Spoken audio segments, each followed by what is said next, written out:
जनवादी लेखक संघ का 8वां राज्य सम्मेलन हिसार में होने जा रहा है। 22 और 23 फरवरी को जनवादी लेखक संघ के जितने भी हमारे रचनाकार, बुद्धिजीवी, पत्रकार और जो वैज्ञानिक सोच के व्यक्ति हैं वो 2 दिन यहाँ विचार मंथन करेंगे। और 22 तारीख को ठीक 12 बजे जाट धर्मशाला हिसार में एक ओपन सेशन किया जाएगा, जिसमें पूरे हिसार के, हरियाणा के जो जनपक्षीय लोग हैं, जो वैज्ञानिक सोच के लोग हैं और जो मानवतावादी लोग हैं वो इकट्ठा होंगे। खुला सत्र रहेगा। उसको संबोधित करने के लिए हमारे जनवादी लेखक संघ के राष्ट्रीय अध्यक्ष चंचल चौहान जी और जनवादी लेखक संघ के राष्ट्रीय महासचिव संजीव कुमार जी शामिल होंगे। वो अपनी पूरी बातचीत रखेंगे। इसका विषय रहेगा जनतंत्र का दमन और लेखक की भूमिका। उस पर 2 घंटे हमारा खुला सत्र रहेगा, जिसमें पूरे हिसार वासी इसमें आमंत्रित हैं। सभी साथी आएँ और वो विषय बहुत ही गंभीर चिंतन होगा, उस पर विचार विमर्श किया जाएगा। बहुत बेहतरीन तरीके से जो हमारे विषय वक्ता होंगे वो खुलकर उस पर विचार विमर्श करेंगे और आप उसमें सादर आमंत्रित हैं। और जो 2 दिन का हमारा कार्यक्रम ये जाट धर्मशाला हिसार में ही चलेगा और हमारे पूरे हरियाणा भर से सभी जिलों वाइज हमारे लेखक साथी आएंगे, डेलीगेट साथी, प्रतिनिधि साथी, वो विचार मंथन करेंगे। और एक नई कार्य कमेटी का हमारी पूरी हरियाणा की कमेटी का चुनाव होगा और 3 वर्ष के लिए हमारी जो कमेटी उसका चुनाव होता है उसकी रिपोर्ट प्रस्तुत होगी और नई कार्यकारिणी का हमारी का गठन होगा। धन्यवाद सर। मास्टर रोहतार सिंह। सबसे पहले तो पत्रकार साथियों का बहुत बहुत धन्यवाद कि आज जो समय है उससे आप लोग भी भीगे और उस समय में हम जैसे जो जनवादी लेखक संघ के लोग हैं जो इस पूरी राज व्यवस्था इसके खिलाफ अपनी आवाज़ अपनी रचना क्रम के अंदर डालते हैं, उसके ऊपर बात करना और आप जैसे लोगों का उसका प्रचार प्रसार करना, ये बहुत बड़ा कलेजे की बात है। तो इसलिए सबसे पहले तो मैं सभी साथियों का आपका बहुत बहुत धन्यवाद करता हूँ, क्योंकि जब ये शब्द प्रगतिशील जनवादी लेखक, जनवादी या ये शब्द जब आते हैं कोई भी, तो एकाएक इस समय जो पूरी समाज के अंदर जो माहौल बनाया गया है वो आप ये कह सकते हैं कि बिल्कुल ऐसे लोग हैं जो सनातन धर्म विरोधी है या जो अभी जो विचार हमारा भारतीय हिंदू या सब इनके खिलाफ के लोग हैं, उनका पूरा एक नेक्सस या उसकी जो पूरी मतलब बनाया हुआ है उसके पक्ष में कि भाई ये यहाँ तक भी मतलब है कि ऐसे हमारे जैसे लोगों को अर्बन नक्सल तक की भी संज्ञा दी गई है। लेकिन उसके बावजूद भी हिसार जिला का ये जो सम्मेलन महत्वपूर्ण क्यों है? हिसार जिला के अंदर पहले भी सम्मेलन हुआ है जनवादी लेखक संघ का, लेकिन वो 1 दिन का था। और इस बार साथियों में, नौजवान साथियों में, लेखकों में या इस तरह के विचार के जो लोग हैं, जो प्रगतिशील सोच के, जो समाज के अंदर जो नए मूल्य की स्थापना करना चाहते हैं और उन लोगों के अंदर एक उत्साह जो है वो इस बार काफ़ी सम्मेलन में नज़र आ रहा है। और वो जो काम हुआ है, यहाँ 2 दिन तक हमारे बीच में जो साथी आएंगे वो पूरी दुनिया की जो परिस्थितियाँ मौजूद है, जो भी मतलब जो संघर्ष चल रहे हैं, जो आंदोलन है इस समय जो चले हुए हैं, उन सब पर चर्चा करेंगे। लेखक क्या है, आंदोलन करने वाले लोग तो पत्रकार भी आंदोलन कर दिया, अभी वकील भी मतलब दिल्ली के पूरे हड़ताल के अंदर चले गए। उन्हें भी लगता है कि भाई न्याय नहीं है। और 1,75,000 वकील, कोई थोड़ी संख्या नहीं होती दिल्ली के अंदर, सभी के सभी स्ट्राइक पर चले गए इस बात को लेके। लेकिन लेखक इन जो आंदोलन होते हैं, चाहे वो राजस्थान के अंदर हो, किसानों का हुआ हो, चाहे पत्रकारों पर हमला हुआ हो, उनको लेखक देखता है।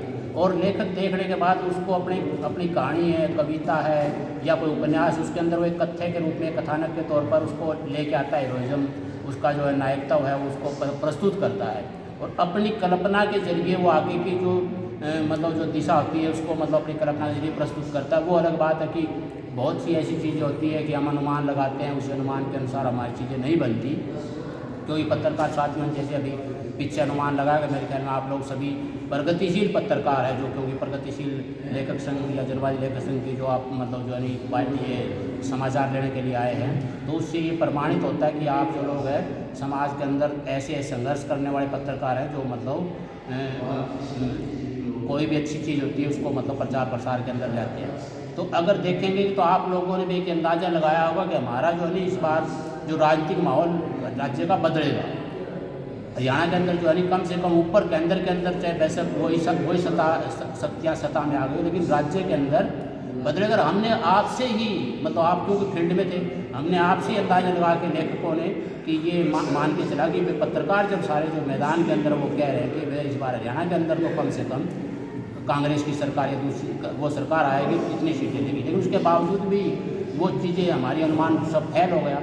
और उसके बाद मतलब जो चीज़ें तो ये लेखक जो देखता है उसके बाद फिर वो विश्लेषण उसके बाद करता है कि वे चीज़ें फैल कैसे हुई, या कोई हेरा फेरी हुई, या हमारे अनुमान गलत चले गए, या समाज ने हमें को बच्चा दिया। तो इस तरह देखने के बाद फिर वो अपना कथा कहानियाँ विषय तो यहाँ हमारे जो लेखक संघ जनवाद लेखक इसकी जो बुनियाद जो है ना प्रेमचंद के हाथों 1936 में रखी गई। 1936 में बहुत सी घटनाएँ हुई, किसान सभा का गठन भी हुआ, प्रगतिशील लेखक संघ का गठन भी हुआ, नाटक करते थे उन लोगों का नाटक की भी कोई टीम इप्टा के नाम से बनी, और उन्होंने ये तय किया कि हमें किस तरीके के नाटक या किस तरीके के लेखक करना चाहिए। तो प्रेमचंद ने उसने अपने साहित्य उद्देश्य नाम से प्रस्ताव जो उसके अंदर पेश किया, उसमें स्पष्ट तौर पर बताया कि जो लेखक है उसकी जो भूमिका है वो मतलब समाज के आगे एक मसाल की तरह काम करने वाली भूमिका होनी चाहिए। और वहीं से उन्होंने लेखन को कहा कि भाई लेखन जो है साहित्य समाज का दर्पण है, साहित्य जो है समाज का दर्पण है। इस तरह की कुछ परिभाषा उन्होंने दी थी। उसी परिभाषा का आधार बना के बाद में जितने भी लेखक हमारे समाज के अंदर जिनके नाम आज और जिन्होंने बढ़िया काम किया है, और उन लोगों ने उसी को आधार बना के आगे अपना काम भी सुचारू रूप से चलाया। तो जनवादी लेखक संघ का जो 2 दिन का सम्मेलन हो रहा है, इस सम्मेलन का जो इस बार साथी जो लेखक साथी है वो इस पर वो विमर्श तो करेंगे कि हमारा रचना जो प्रक्रिया है, जो रचना क्रम है, उसकी धार या उसकी दिशा क्या होनी चाहिए। ये तो हमारा संविधान भी है जनवादी लेखक संघ का। और दूसरा जो है यहाँ जो रचनाकार साथी है उनका एक अपना विशेष अनुभव है। दिल्ली से जैसे साथी सरदार ने बताया कि वे हमारे महासचिव और अध्यक्ष दोनों आ रहे हैं, वो अपने मतलब एक अच्छे आज की समाज की उनके पास एक अच्छी समझ भी है, आलोचना भी। जब आप आएंगे उनकी सम्मेलन के अंदर भी जब उनसे बात करेंगे तो भी आपको पता चलेगा। तो इसलिए मतलब ये 22-23 का जो सम्मेलन जाट धर्मशाला में जिस तारीख के साथ हो रहा है, तो ये हिसार के अंदर ज़रूर इस तरह की भी जो हमारा जो रचना क्रम है या जो जिस तरीके से जो मीडिया जो जिसे गोदी मीडिया नाम भी दे दिया आप जैसे लोगों ने दिया, तो इस तरह लेखक भी ऐसे हैं जो सत्ता के साथ है। आज वो सत्ता के लालच में जैसे अभी बहुत से लोगों को अभी जैसे लिटरेचर फेस्टिवल होता है जयपुर के अंदर हुआ, जिसके अंदर पहले से और लोग थे, अभी अंबानी अडानी भी उसके अंदर उनका भी एक पैसा आ गया, शामिल हो गया। और कुछ बहुत से लोगों को बिना उनसे बात किए उनको इनाम देने की कोशिश की, उन्होंने उसका बहिष्कार किया, तो उनको फिर पुरस्कार लौटाने वाली गैंग के तौर पर एक शब्द उन्होंने शब्द भी गढ़ लिया जो सत्ता ने। तो इसलिए बहुत ज़्यादा खतरा जितना पत्रकारों पर है उतना ही ज़्यादा खतरा लेखकों के ऊपर भी। उनकी रचना प्रक्रिया भी पुस्तक मेले तक भी देखो आप, जम्मू कश्मीर के अंदर कोई यूनिवर्सिटियों के अंदर जो पुस्तक मेले लगने थे वो उन्हें पता है कि कौन सी किताबें जाएगी, अम्बेडकर की किताब नहीं जानी चाहिए या प्रगतिशील की ना जाए। प्रेमचंद तक के जो साहित्य की जो किताबें हैं वो भी मतलब जो सिलेबस से हटा दी गई, और बहुत से लेखकों को मतलब जो है सिलेबस से हटाया गया है। और ताकि मतलब लोग जो है उससे कोई साइंस विज्ञान के अंदर तो डार्विन को हटाया, और भी बहुत लोग आइंस्टाइन की थ्योरी तक EMCS को उस तक को भी मतलब जो है वो हटाने की कोशिश मतलब उनकी जारी है। लेकिन इस समय लेखकों की और पत्रकार साथियों, क्यों पत्रकार भी लेखक है, ये लेखक कोई जरूरी नहीं है कि वो कविता कहानी लिख देता है। पत्रकार भी जो रिपोर्टिंग करता है, जो खबर बनाता है, ये भी एक लेखन है। लेखन की बहुत सी विधा 18 विधा हमारे सामने घोषित है। उन 18 विधा के अंदर पत्रकारिता भी लेखन से जुड़ी है। ज़्यादातर पत्रकार हमारे साथ काम भी करते हैं। तो इसलिए जो पत्रकार आज इस प्रतिक्रियावादी युग के अंदर मतलब लगातार जो है जो हमला जिस तरीके से बढ़ा है, कोई किसी को कोई तकलीफ नहीं हो रही। कुंभ के अंदर वो घटना घट गई, दिल्ली के अंदर घटना घट गई, कोई भी मतलब किसी को ज़्यादा तकलीफ नहीं। समाज के अंदर जो सजग समाज का वर्ग है जिसके अंदर पत्रकार या लेखक साथी है, वो ही चिंता करता है, वो ही अपनी रिपोर्टिंग समाज को ठीक प्रस्तुत करता है। इसलिए आज के समय में लेखन का उत्तरदायित्व तो बदला है, खतरे बढ़े हैं उसके सामने, अवसर चुनौतियां हैं तो अवसर भी उसके सामने उतनी है। अगर हम डरते जो लेखक संघ के साथी थे तो हमारा हिम्मत नहीं होती कि 2 दिन का सम्मेलन करने की विचार विमर्श करने की। हमने भी ये तय किया कि भाई जो कोई भी कुर्बानी हो सत्ता के सामने, लेकिन सत्ता का ये जो चल रहा है इस समय विमर्श या जो दमन चल रहा है, जिसके अंदर सारी बातें कहने की जरूरत नहीं, आप सब समझते हैं कि इसके अंदर एक ओपन फासिज्म है, वैसे चाहे वो नहीं कहते हो वैसे। और अभी जैसे मान लीजिए कि अमेरिका में हमारे प्रधानमंत्री गए तो भी वहाँ उसके साथ कैसे सेटिंग करके गए हैं उन्होंने, मतलब पूरे मंच ने। लेकिन वहाँ भी उस समय उन्होंने ये भी कहा कि आप जो है वोटिंग जो है मत वो मशीनें बंद करो और वोटिंग उससे चलाओ। वो गए हैं वहाँ, लेकिन वो अपना दोस्त कहते हैं उसका भी कहना नहीं मानेंगे, वोटिंग से मशीनों से वोटिंग होगी, क्योंकि इनको मशीनें काफ़ी शूट करती है। तो इसलिए मतलब चुनाव आयोग के जो है सारी ये सब लोग हम आपके सामने जिस तरीके से बनाया गया कि ड्रामा रचा गया पूरा, और वो आदमी का जो पूरा करैक्टर आपके सामने, तो लेखक जो है ना सब उनको किसी न किसी में आलोचना में, चाहे कहानी में, उपन्यास में, कविता तक में मतलब जो है ना वो उतारता है इन चीज़ों को बहुत गौर से देखते हुए। और वो सारे खतरे जिनके पत्रकार साथी खतरा उठाते हैं, जो समाज के और जो किसान वगैरह है, जो लड़ने वाले जो लोग हैं, चाहे कितने मतलब आदिवासी लोग हो, चाहे पूरा एक आंदोलन चला हुआ, सब दलित तबका हो, महिला तबका उठा रहे हैं, तो वो लेखक साथी भी अपने रचना के माध्यम उठाते हैं। उन पर हमले भी लगातार बढ़े हैं। उनकी कोई जरूरी नहीं कि भाई अभी मेरा एक उपन्यास आना, कोई जरूरी नहीं उस उपन्यास को वो पढ़ने आगे निकल नहीं देंगे, उस पर बोले। तो इसलिए मतलब हमारा जो है यहाँ गंभीर 2 दिन चर्चा होगी। आप साथियों से अनुरोध है कि आप 2 दिन इस सम्मेलन को की स्टडी करें और उसी हिसाब से अपनी रिपोर्टिंग करें। बहुत बहुत धन्यवाद साथियों।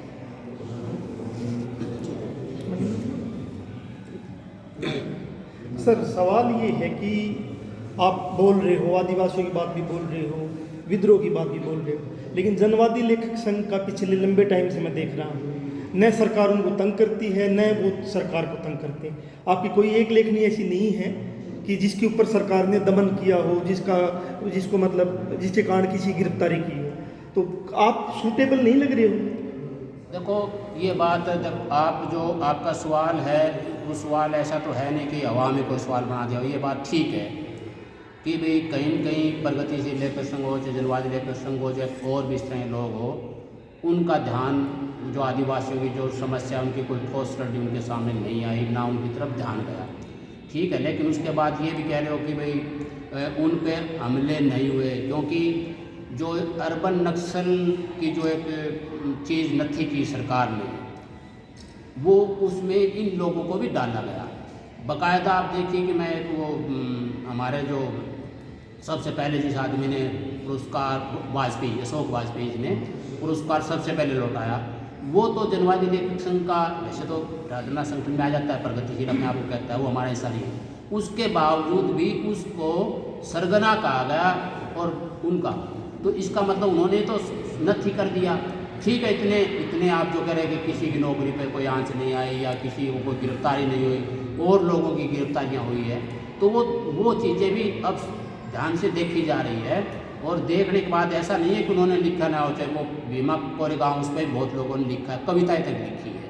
अब वो अलग बात है कि उन्होंने तय कर दिया होगा भाई एक बार तो इनको टारगेट करो और इनको टारगेट हम मतलब बाद में करेंगे, तो वो छांट भी देते।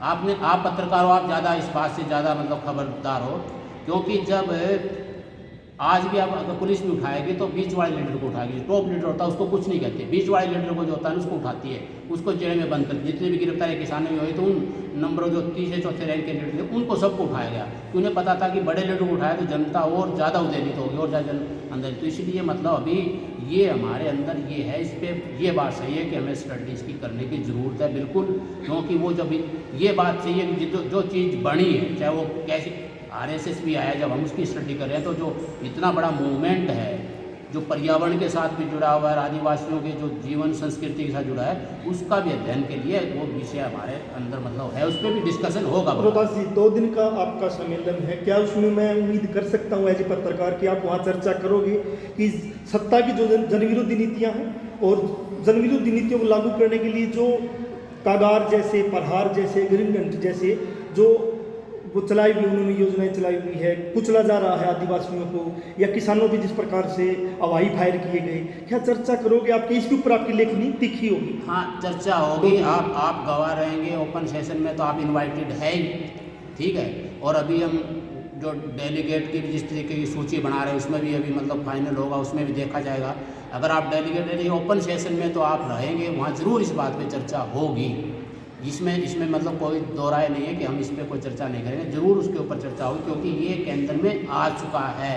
अभी ये अलग बात है कि भाई थोड़े से जो ऊपर चले गए लोग वो थोड़ा खतरा उठाने के लिए कम तैयार है, लेकिन जो नए लेखक आ रहे हैं ना, जो जनवादी लेखक वो खतरा उठाने के लिए तैयार है, वो लोग खतरा उठाने के लिए तैयार है, और वो लोग उस चीज़ को दर्ज कर रहे हैं कि इतना बड़ा एक आंदोलन है। मान लीजिए कोई भी आंदोलन जो कहीं से भी शुरू हुआ, वो नक्सलवाड़ी शुरू होकर जो इतना दूर तक चला गया, इतनी एक पट्टी है पूरी उसकी जो पूरी आसाम से लेकर अंदर, तो वैसे तो हुआ नहीं, कोई तो विचार उसके पीछे काम कर रहा है और वो विचार जो है उसको समझना चाहिए और मतलब जो सत्ता का दमन है वो भी मतलब समझना चाहिए। ये हमारे मतलब नोटिस में है, इस पर बातचीत होगी।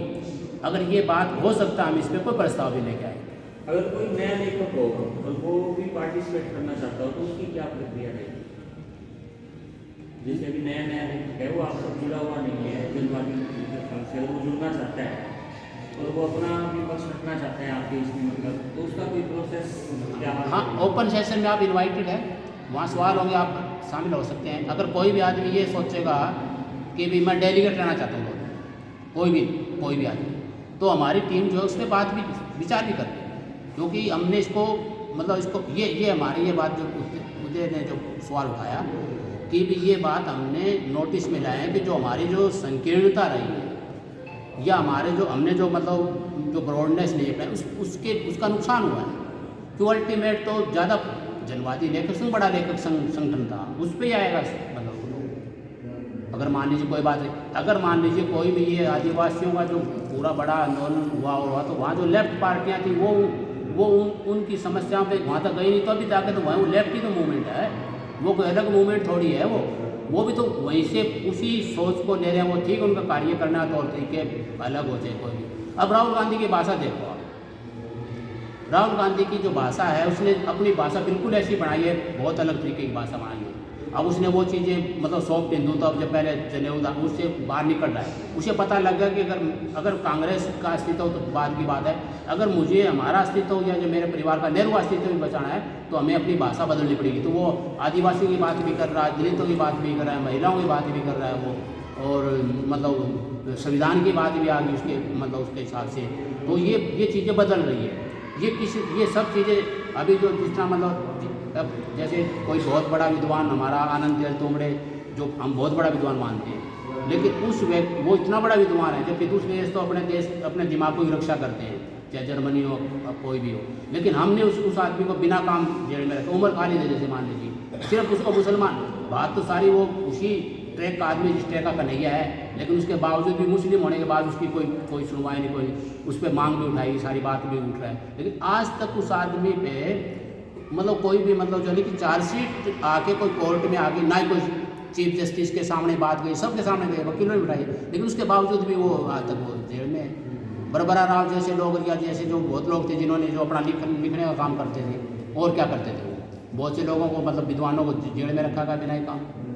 तो ये जो सब चीज़ें हैं वो मतलब जो है कि ये सब चीज़ें हमारे नोटिस में आई है जनेस में, और जनेस ने अपनी संकीर्ण दायरे से बाहर निकलने की बहुत ज़बरदस्त मतलब जो है पुरजोर कोशिश की है, क्योंकि राष्ट्रीय सम्मेलन हमारा पीछे था, अभी भी होना इसी साल ही, उसमें भी ये सब चीज़ें डिस्कशन में आई। फिर वहाँ लोगों को ऐसे लोगों को बुलाया भी गया था जो लोग जो उदय कह रहे हैं इन पे जो काम कर रहे हैं। मास्टर जी, सवाल ये है कि जनवादी लेखक संघ का जुड़ाव कहीं ना कहीं सीपीएम के साथ रहा है, क्या सीपीएम अपना चेंज नहीं करेगी?